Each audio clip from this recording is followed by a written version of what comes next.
Gudivada booth పురాణం అరెస్టుకు count down start అయినట్లు కనిపిస్తోంది. ఆయనపై అనూహ్యంగా లుకౌట్ నోటీసులు జారీ అయ్యాయి.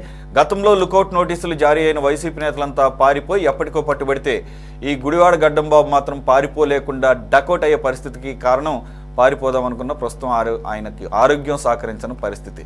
దీంతో కొడాలి నాని కూడా వీలైనంత త్వరలోనే కటకటాల్లోకి వెళ్లే అవకాశం కూడా కనిపిస్తోంది.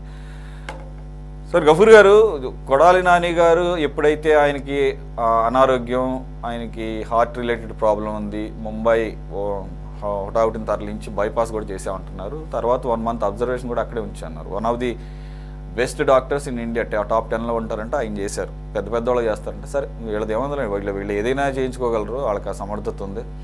పెద్ద పెద్ద లాయర్లు కూడా పెట్టుకోగలరు. రోజుకి 50 లక్షల రూపాయలు ఛార్జ్ చేసే లాయర్లను కూడా పెట్టుకోగల కెపాసిటీ ఉంది. అదే చూస్తున్నప్పుడు ఆరోగ్యానికి ఆ మాత్రం పెట్టుకుంటే తప్పేం లేదు, రైట్ బాగా. అయితే ఈయన మీద ఆల్రెడీ గుడివాడలో ఈయన చేసినటువంటి కార్యకలాపాల మీద విజిలెన్స్ విచారణ అయితే జరుగుతుందంటున్నారు. దాంట్లో ముఖ్యంగా వినపడుతుంది ఏంటంటే ఈ మట్టి గ్రావెల్ కుంభకోణం దాదాపు 200 కోట్ల రూపాయలు. ఇక్కడ అటువంటి సిమిలర్ ఆరోపణలే పక్కనే నియోజకవర్గంలో ఉన్నటువంటి ఆయన close companion, one of the best friend Vallabhaneni Vamsi గారి కూడా మీద సేమ్. కాబట్టి ఇవన్నీ ఏరియాలు కూడా పక్కనే చక్కగా పక్కనే ఎమ్మెల్యేలుగా ఉన్నారు. ఒకే రకమైన భావజాలం, మంచి అండర్స్టాండింగ్ ఉంది, అన్నిటికీ మించి ఫ్రెండ్షిప్ ఉంది. ఆయన పరిస్థితి ఏంటో చూస్తున్నాం. వల్లభనేని గారి వంశీకి పరిస్థితి ఏంటనేది. సరే వల్లభనేని వంశీ దాంతోపాటు ఆయన ఓన్లీ నోటితో సంబంధించినటువంటి బూత్ పురాణం ఒక ఎత్తు అయితే, వల్లభనేని వంశీ దాంతోపాటుగా ఈ రకరకాల కేసులు కూడా వీటికి మించి అదేంటి తెలుగుదేశం పార్టీ మీద ఆఫీస్ మీద దాడి కోసం తప్పించుకోవడానికి కిడ్నాప్ చేసి మరొక పెద్ద కేసులు ఇరుక్కోవడం జరిగింది. ఓవరాల్గా ఇప్పుడు కొడాలి నాని గారు ఆరోగ్యరీత్యా కొద్దిగా కూటమి ప్రభుత్వం సాఫ్ట్గానే వ్యవహరిస్తుంది అన్న తరుణంలో ఇప్పుడు లుకౌట్ నోటీసులు జారీ చేయటం ఎలా చూడాలి సార్? ఇక అరెస్ట్ ఒక్కటే మిగిలింది అనుకోవాలా? కొడాలి నాని ఎప్పుడో అరెస్ట్ కావాల్సిందండి. ఎందుకంటే తను రాజకీయాలకు అనర్హుడు అండి. రాజకీయ నాయకుడిగా నేను గుర్తించను. ఎందుకంటే రాజకీయ నాయకుడు ఏ పార్టీ వాడైనా కావచ్చు, సరే కొన్ని గ్రావెల్ అమ్ముకుని ఉండొచ్చు, లేకపోతే ఇంకోటి. కానీ దానికంటే కూడా అసభ్యమైన పదజాలం, నోటికి ఎంత మాట వస్తే అంత మాట, లెక్కలేనితనం, దుర్మార్గంగా అవతల వాళ్ళను అవమానించడం, కించపరచడం కాదు అవమానించడమే కార్యక్రమం పెట్టుకొని ఆ రకంగా ఇతరుల వ్యక్తిత్వాన్ని కానీ ఇతరులని కానీ వాళ్ళ క్యారెక్టర్ అసాసినేట్ చేస్తూ ఉండేటువంటి వాడు కొడాలి నాని. కాబట్టి కొడాలి నాని ఎప్పుడూ అరెస్ట్ అయి ఉండాలా. అయితే అతనికి ఈ ఆరోగ్యం అనేటువంటి ఒక అంశం ఉంది. ఇప్పుడు అరెస్ట్ చేయడం కూడా కొంత టైం తీసుకోవడం మంచిదండి. ఎందుకంటే ఎప్పుడైతే ఇప్పుడు ఉండేటువంటి పరిస్థితులు పెడతారో వాళ్ళు ఈ రికార్డ్స్ అన్ని పెట్టేసి మావాడు అనారోగ్యంతో ఉన్నాడు, ఏదైనా జరిగే ప్రమాదం ఉంది కాబట్టి ఆయన ఎక్కడ పోలేడు, మేము అష్యూర్ చేస్తాం, బయటికి పోడు, కాబట్టి బెయిల్ ఇవ్వండి అని చెప్తే కోర్టులు కన్సిడర్ చేయడానికి కొంత అవకాశం ఉండొచ్చు. ఎందుకంటే వాతావరణం అట్లా ఉంది కాబట్టి. అందుకోసం ఇతను మామూలుడు కాదండి. ఇతను ఊరికి అట్లా పోయి ఇట్లా రావడం కాదు, దీర్ఘకాలం జైలు భోజనం తినాలి అతను. అందుకోసం అది మరి పోలీస్ డిపార్ట్మెంట్ ఏం చర్యలు తీసుకుని లుకౌట్ నోటీస్ ఇచ్చారు, బయటికి పోకుండా అవాయిడ్ చేయొచ్చు. సరే అతను బయటికి పోతాడు అన్నప్పుడు అరెస్ట్ అవుతాడు. అయినప్పుడు ఆ జాగ్రత్తలు తీసుకోవాల్సినటువంటి అవసరం ఉంది. ఇట్లా టోళ్ళందరినీ కూడా బయట సమాజంలో తిరగకుండా కోర్టులు తేలేంత వరకు నిలబెట్టాల్సినటువంటి అవసరం ఉందండి. ఎందుకంటే ఇంత అసభ్యం ఈరోజు సుప్రీంకోర్టు ఆ సజ్జల భార్గవ రెడ్డి మీద విచ్చుకోబడింది. నువ్వు పెట్టిన పోస్టును మాకు తెలియదు అనుకుంటున్నావా, దాంట్లో ఉండే మాకేమి ఆ కంటెంట్ తెలియదు అనుకున్నావా అని. ఇప్పుడు ఈయన మాటలు వింటే మనిషి అనేవాడు ఎవడన్నా మా ముందు నుంచి తీసుకొని పోయిండే అంటారు. కాబట్టి ఇట్లాంటి వాళ్ళను మనం రాజకీయాల్లో లేకుండా చేయాల్సినటువంటి అవసరం ఉందండి. అది తప్పనిసరిగా ఆ పని జరగాల్సినటువంటి అవసరం ఉంది. అయితే అనారోగ్యంతో వెంటనే బయటకు వచ్చేటువంటి ప్రమాదం లేకుండా కూడా చూసుకోవాలి. మీరు అన్నట్లు సజ్జల భార్గవ రెడ్డి గారి గురించి సుప్రీంకోర్టు అలా వ్యాఖ్యానించిన దానికి నాకు కూడా వెంటనే అర్థమైంది ఏంటంటే, మోస్ట్లీ వీళ్ళంతా తెలుగులో పెట్టారు కదా, మేబీ ప్రభుత్వం స్టేట్ గవర్నమెంట్ తరఫున ఇంగ్లీష్లో ట్రాన్స్లేట్ చేసి వాళ్ళకి వినిపించుంటారు. సో దాంతో వాళ్ళకి మేబీ రేపు ఈ కొడాలి నాని గారి భూత పురాణం కూడా అంతా తెలుగులోనే కదా ఉండేది. సో ఒక మంచి ట్రాన్స్లేటర్ని పెట్టి ఈవెన్ గూగుల్ తల్లి కూడా భయపడుతుందేమో ఈ ఆ బూతులను ట్రాన్స్లేట్ చేయడానికి. రైట్. శ్రీనివాసరావు గారు, ఏంటి సార్ మీరు మరీను బైపాస్ సర్జరీ అయ్యి ఆయనకి అసలు కనీసం ఊపిరి పీల్చుకునే టైం కూడా ఎవరో అందరూ కూడా ఈవెన్ ఆయన ఆ రకంగా మాట్లాడినా కూడా పోనీలు ఆయన ఇంత పెద్ద ఆపరేషన్ చేయించుకున్నారు, బైపాస్ సర్జరీ అంటే ఒక పునర్జన్మ లాంటిది అని అనుకుంటే ఈ టైంలో మీరు లుక్అవుట్ నోటీసులు సర్క్యులర్లు ఇవ్వడం, ఆయనకి అసలు పాస్పోర్ట్ లేదంట. పాస్పోర్ట్ లేని ఆయనకి మీరు లుక్అవుట్ సర్క్యులర్లు ఎలా ఇష్యూ చేస్తారండి? ఒక్కడ చెప్పనా సార్, ఇప్పుడు మాట్లాడేటప్పుడు నోరు అదుపులో పెట్టుకోవాలా, తినేటప్పుడు కూడా నోరు అదుపులో పెట్టుకోవాలా. ఈ రెండు లేకుండా ఇష్టానుసారం చేసినటువంటి వ్యక్తి ఈ ఆంధ్రప్రదేశ్ లో ఎవడన్నా అంటే కొడాలి నాని. ఇవాళ ఏదో ఆరోగ్యం బాగలేదు, హాస్పిటల్లో ఉన్నాడు, సర్జరీ చేయించుకున్నాడు అంటే అన్ని రకాలుగా ఇష్టానుసారం మాట్లాడి ఇష్టానుసారం చేసి గంజాయి గుట్కా అనేక రకాలుగా ఆడ ఎన్నో చేశాడు, బెదిరింపులు. ఆయన మాటలు ఒకసారి చూస్తే మనుషులు చేదరించుకునే విధమైనటువంటి భాష మాట్లాడాడు. ఒక మాజీ ముఖ్యమంత్రి గారిని, పెద్దల్ని, ఆయన అనుభవం అంత లేదు, ఇతని వయసు, ఎట్లా పడితే అట్లా మాట్లాడటం ఎంత తప్పు. అంటే తల్లిదండ్రులు అంటారు, తల్లిదండ్రులని మనం ఏ విధంగా గౌరవించుకుంటాం? సంస్కారం. కనీసం ఒక ఎమ్మెల్యే మంత్రిగా ఉన్నాడు, మనం ఎటువంటి భాషను ప్రజలకు నేర్పుతున్నాం? వాళ్ళ కూతుర్లకి, భార్యకి, చుట్టాలకి ఇదేనా నేర్పే భాష? అటువంటి భాష వింటే మనుషులు అనేవాడి ప్రతి ఒక్కడికి కూడా రక్తం పొంగింది. పార్టీలు అతీతం అండి, భాష సరిగ్గా ఉండాలి. ఒరే అంటే ఎంతసేపు పట్టిద్ది, హలో అంటే ఎంతసేపు పట్టిద్ది, బాబు అంటే ఎంతసేపు పట్టిద్ది, ఒరే అంటే ఎంతసేపు పట్టిద్ది, మాటే నోరు. అటువంటి వల్గర్ లాంగ్వేజ్ మాట్లాడి రాష్ట్ర ప్రజలందరూ ఒరేగిరి అంటే ఏముందిలేండి, ఈ రోజుల్లో కామన్ అయిపోయింది. నేను అనేది ఇప్పుడు గౌరవించుకునే దాంట్లో ఒక పద్ధతి చెబుతున్నా. అటువంటి పోయి రాష్ట్ర ప్రజలు 5 కోట్ల మంది వైఎస్ఆర్సీపీ నాయకులతో సహా చేదరించుకునే స్టేజ్ తెచ్చుకున్నాడు. ఇవాళ సారు చెప్పినట్టుగా కోర్టులో పోతే నా గుండె ఆపరేషన్ చేశారు, షర్టు పది చూపిస్తాడు, అది చేశారు, ఇది చేశారని. అందుకని రాష్ట్ర ప్రభుత్వ అధికారులు అందరూ గమనించారు. వీళ్ళేదో దేశాలకు పారిపోయి చక్కగా 3-4 ఏళ్ళు గడిపి ఎప్పుడో అవకాశం ఉంటే మళ్ళీ వద్దాం, లేకపోతే ఏదో ఒకటి ఆడే కాలం గడుపుదాం అన్నట్టు ఉన్నారు. కాబట్టి వీళ్ళకి దేశాలు వదిలిపెట్టి, ఈ దేశం వదిలిపెట్టి పారిపోకుండా లుకౌట్ నోటీస్ అన్ని చోట్ల జారీ చేశారు. దాంట్లో ఎటువంటి తప్పు లేదు. ఈ ప్రభుత్వంలో ఆ పాస్పోర్ట్ ఉందా లేదా ఎంక్వైరీ చేయాల్సిన అవసరం లేదు. ముందు లుకౌట్ నోటీస్ ఇస్తే ముందు దేశం వదిలిపెట్టి పోకుండా ఉంటాడు. ఇక మిగిలిన పరిశీలిస్తే అతను తిట్టిన తిట్ల మీద అరెస్ట్ చేయట్లా, అనేక రకాలుగా ఆయన పౌర సరఫరాల శాఖ మంత్రిగా చేశాడు, అనేక రకాలుగా అవతవకలు ఉన్నాయి. వాటి మీద కూడా నిదానంగా ప్రభుత్వం పరిశీలించి త్వరలోనే ఆయన మీద ఏ రకాలుగా చట్ట ప్రకారం చర్యలు తీసుకోవాలో తప్పకుండా తీసుకుంటారు. వాడిన భాషని ఈ రోజుకైనా మననం చేసుకొని పత్రికా ముఖంగా, మీడియా ముఖంగానైనా క్షమాపణ భిక్ష పెట్టి, క్షమాపణలు కనీసం ఏంటంటే కోర్టులు పోయేటప్పుడు అడుగుతారు, చివరిలో రాష్ట్రపతిని అడుగుతారు క్షమాభిక్ష పెట్టమని, నా జీవితంలో చివరి కోరిక ఇదని. అటువంటి ఆలోచన ఈ రోజు ఆరోగ్యం బాగలేదు, హీనాధీనంగా ఉన్నాం, మన ఆరోగ్యం చెడిపోయి ఎందుకు ఈ విధంగా ఉన్నాం, క్షమాభిక్ష పెట్టమని పత్రికా ముఖంగా అడుగుతాడని చూస్తే ఏ మాత్రం కూడా కనికరం లేకుండా ఉన్నాడు వాళ్ళు. అటువంటి వాడిని మనం ఏమని ప్రశ్నించాలా, ఏమని మాట్లాడాలా?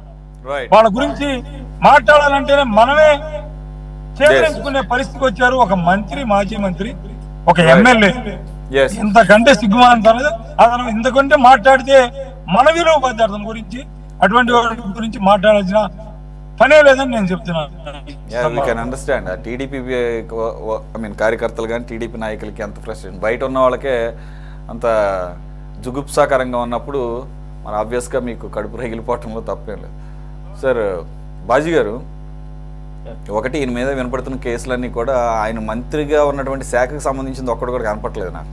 అసలు అన్నిటికీ మించి పేర్ని నాని గారు ఎక్కడ కోతవేడు దూరంలో ఉంటుంది ఆయన బందరు మచిలీపట్నం, ఈయన ఉన్నది గుడివాడ, ఈయనేమో పౌర సరఫరాల శాఖ మంత్రి.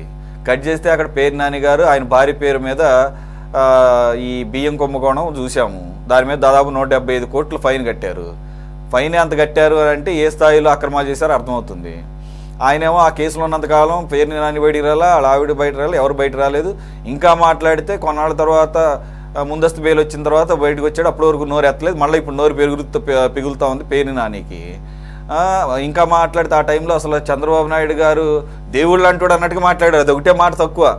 ఈ టీడీపీ వాళ్ళంతా ఆవిడని అరెస్ట్ చేయాలి, ఆవిడ పేరు మీద ఉన్నాయి కదా గోడౌన్లు, అరెస్ట్ చేయాలంటే ఏంటది తప్పు, ఆడవాళ్ళ మీదకి వెళ్ళటం ఏంటి, ఏమన్నా ఉంటే కనుక మీరు మగవాళ్ళ మీద వాళ్ళ మీద చూసుకోండి అని చెప్పేసి అన్నారు.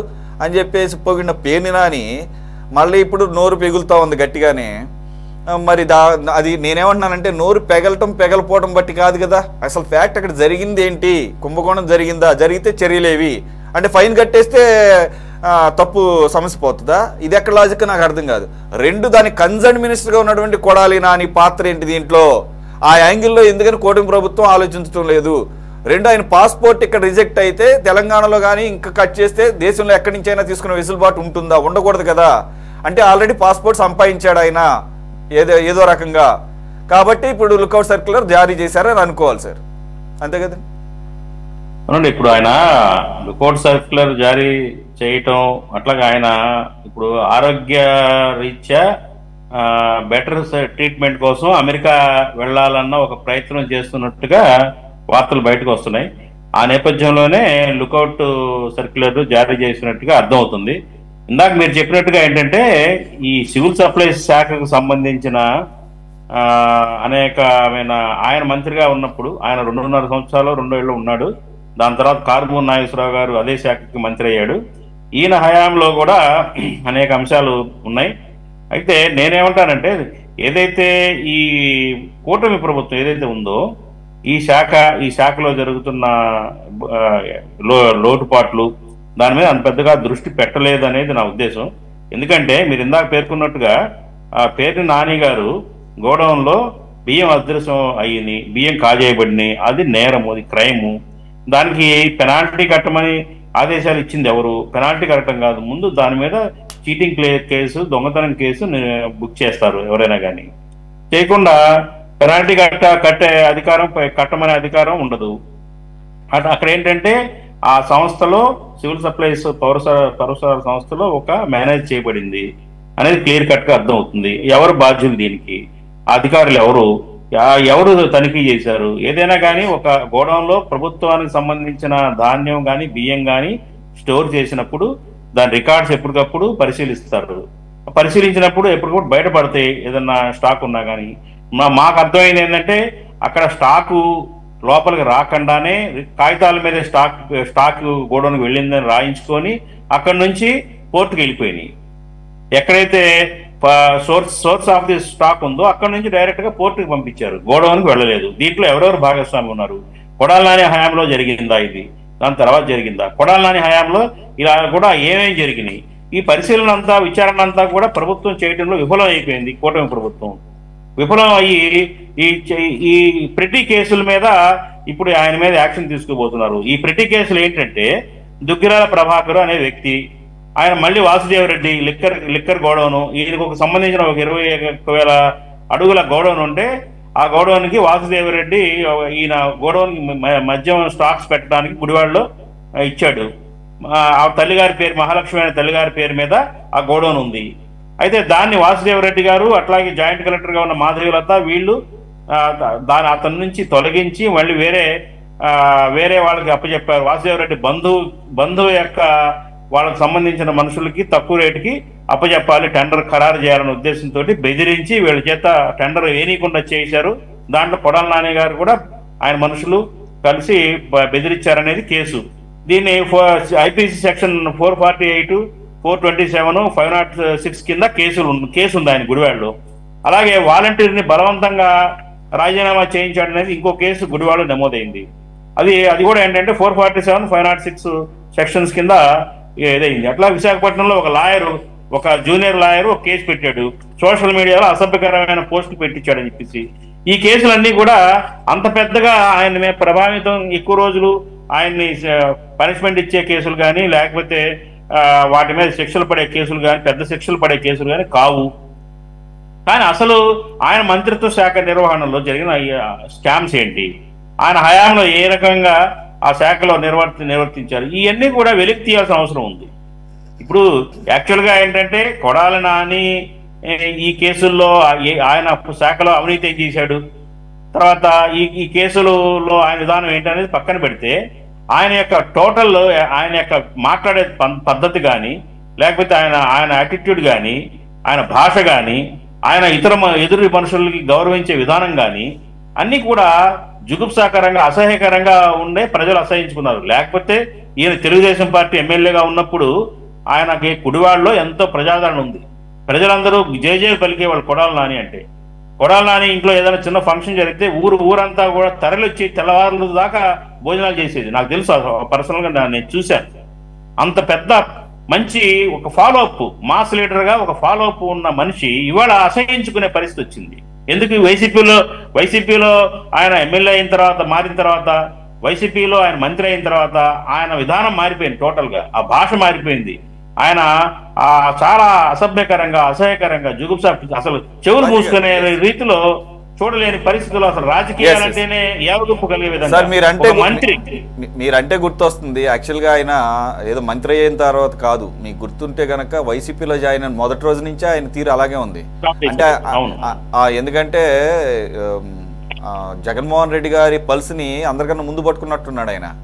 అందు గురించే, ఎందుకంటే ఆయన మినిస్టర్ ఇస్తారని జనరల్గా అయితే ఎవరు పెద్దగా ఎక్స్పెక్ట్ చేయలేదు. నేనైతే ఆశ్చర్యపోయాను పర్సనల్గా. కాబట్టి ఆయన మొత్తం కూడా ఇది అలాగూ ఆయన కళలో పట్టడానికి, ఆ మంత్రి దాకా హోదా వరకు వెళ్ళడానికి కారణం జగన్మోహన్ రెడ్డి గారి యొక్క గుడ్ బుక్స్లో ఉన్నాడు, గుడ్ లుక్స్లో ఉన్నాడు. మొదటి నుంచి కూడా ఆ రకమైనటువంటి భాష మాట్లాడితేనే పరుషమైన పదజాలం. ఆ తర్వాత వెంటనే అందిపుచ్చుకున్న వ్యక్తి జోగి రమేష్. వీళ్ళంతా అసలు ఇక చూస్తున్నాం కదా. ఇక రోజు అయితే బాస్ కళ్ళలో ఆనందం కోసమే వీళ్ళు చాలా అసభ్యకరంగా ప్రవర్తించారు. అందరూ రెడ్ బుక్ లో ఉన్నారు. నారా లోకేష్ గారు రెడ్ బుక్ లో ఒక్కొక్క పేజీలో ఒక్కొక్క పర్సనాలిటీ ఉంది. అందరినీ కూడా సమయం ఎక్కలేదు కానీ ఆ బుక్ గురించి కూడా, బుక్ని మడిచెక్కడానికి పెట్టుకున్నాను కూడా అనొచ్చులేదు, నాకు తెలియదు. మస్తాన్ గారు, ఇక నెక్స్ట్ బిగ్ వికెట్ కొడాలి నానియే. రెండోది ఏంటంటే బాజీ గారు అన్నట్టు ఇవన్నీ చాలా చిన్న చిన్న కేసులు అండి. ఫర్ ఎగ్జాంపుల్ తీసుకుందాము, ఏమంటే వాలంటీర్లని రాజీనామా చేయడం పెద్ద కేసు అండి. అసలు వాళ్ళు అసలు రోల్స్లోనే లేరు కాబట్టి మేము వాళ్ళని రెన్యువల్ చేయలేమని చెప్పేసి ఒక పక్కన ప్రభుత్వం చెబుతుంది. రోల్స్ లేని వాళ్ళ చేత రాజీనామాలు చేపిస్తే అంత, చేయకపోతే అంత నిలబడదు కేసు. బేసిక్గా నాకు కామన్ సెన్స్తోనే అర్థమవుతుంది. అయితే గీతే ఏంటవి, బాజీ గారు అన్నట్లు ఆయన సివిల్ సప్లైస్ మినిస్టర్గా ఉన్నప్పుడు ఏమన్నా జరిగినాయా, లేదంటే కనుక అతి ముఖ్యమైనటువంటి గ్రావెల్ అండ్ మట్టి తవ్వకాలది చాలా సివియర్ కేసు అంటున్నారు. దానికి సంబంధించిన విజిలెన్స్ రిపోర్ట్ కూడా రెడీ అయింది అంటున్నారు. కాబట్టి ఆ రకంగా వెళ్లాల్సిందే తప్ప రెండు ఖచ్చితంగా ఈ ప్రతి కేసుల మీద కనుక ముందుకు వెళితే కోర్ట్స్ చాలా మానవతా దృక్పథంతో వ్యవహరిస్తే, ఇంకోటి మేము కూడా మనకు కూడా అనిపిస్తుంది ఆయన అంత బైపాస్ సర్జరీ చేసి ఉన్న వ్యక్తికి బెయిల్ ఇవ్వడం చాలా సమంజసం అని చెప్పేసి, సముచితం అని చెప్పేసి. మరి ఇప్పుడు ఇంత టైం తీసుకున్న తర్వాత ఇప్పుడు కూటమి ప్రభుత్వం ఏ రకంగా ముందుకెళ్తుంది అనేది ఒక ప్రశ్నార్థకం. అంటే కొడాలి నాని గారికి సంబంధించి ఏంటంటే వైఎస్ఆర్సీపీ వచ్చిన తర్వాత ఆయన మాట్లాడే భాష పట్ల వాళ్ళ పార్టీలోనే చాలా మంది అభ్యంతరం వ్యక్తం చేశారు. అయినా కూడా అది జగన్ గారు ఎక్కడ అబ్జెక్ట్ చేయలేదు కాబట్టి అలా తీసుకుపోయారు. ఆ విధంగా అది వైఎస్ఆర్సీపీ ఓటమికి కూడా ఎవరైతే ప్రత్యర్థుల్ని వ్యక్తిత్వానం చేసే విధంగా అభ్యంతరకరంగా అసభ్యకరంగా మాట్లాడారో అది కూడా ఒక కారణంగా ఇప్పుడు రోజా గారు కావచ్చు, జోగి రమేష్ గారు కావచ్చు, లేదంటే కొడాలి నాని గారు కావచ్చు, ఇంకా ఇద్దరు ముగ్గురు ఉన్నారు. వీళ్ళకి సంబంధించి ఈ భాష అంటే ఓటమి తర్వాత మనం చూడొచ్చు ఆ భాష చాలా డౌన్ఫాల్, అంటే అక్కడ అట్లా ఉపయోగించదు. అది రియలైజ్ అయినట్టున్నారు. ఆ విషయంలో చూస్తే కొంత చాలా 80% రియలైజ్ అయినట్టు కనిపిస్తుంది. ఇక కేసుల విషయానికి వస్తే ఏంటంటే మీరు అన్నట్టు విశాఖపట్నంలో ఒక సోషల్ మీడియాకి సంబంధించి పెట్టారు. చంద్రబాబు నాయుడు గారిని కానీ ఇతర ప్రత్యర్థి పార్టీ ఆయన దూషించిన విధానం మీద ఒక కేసు ఉంది. ఇప్పుడు చెప్పిన మాధవి లత గారు, తర్వాత వాసుదేవ్ రెడ్డి గారికి సంబంధించిన ఒక కేసు, తర్వాత విజిలెన్స్ కి సంబంధించి గ్రావెల్ శాండ్ కి సంబంధించిన కేసులు వాలంటీర్.